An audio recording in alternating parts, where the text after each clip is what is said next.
শারদীয় শুভেচ্ছা জ্ঞাপনের জন্য কিছু কথা বলবে। এই মুহূর্তে আমাদের সামনে স্বাগত বক্তব্য রাখবেন বাংলাদেশ পুজো।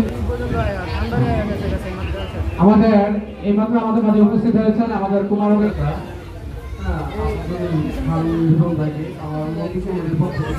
আমরা সেটা দমন করব। বাংলাদেশে আমরা সুশাসন নিশ্চিত করব।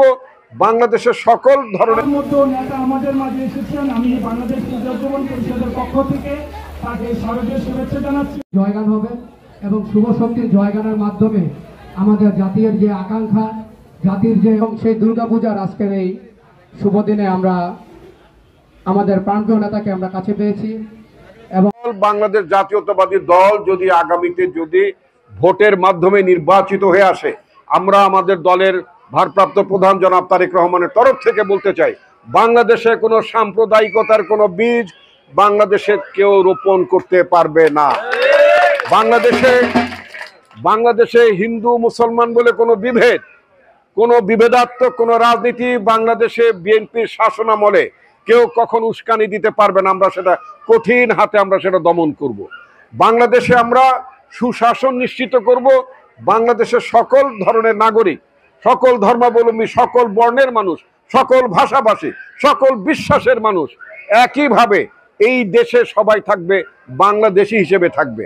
ভারতের মানুষ যেমন আপনারা জানেন, সেখানে বিহারের লোক আছে, মহারাষ্ট্রের লোক আছে, উত্তরপ্রদেশের লোক আছে, পশ্চিমবঙ্গের লোকের আছে।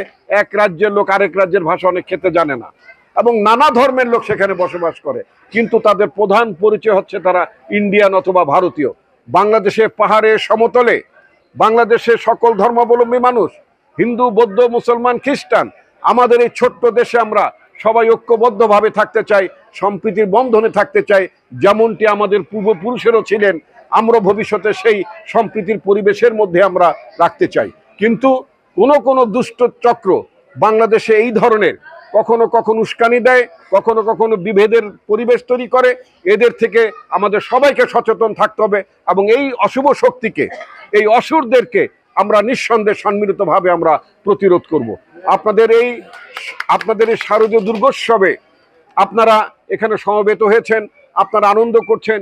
আপনারা নিশ্চয়ই খেয়াল করেছেন এই আনন্দ শুধুমাত্র হিন্দু সম্প্রদায়ের মধ্যে সীমাবদ্ধ থাকেনি।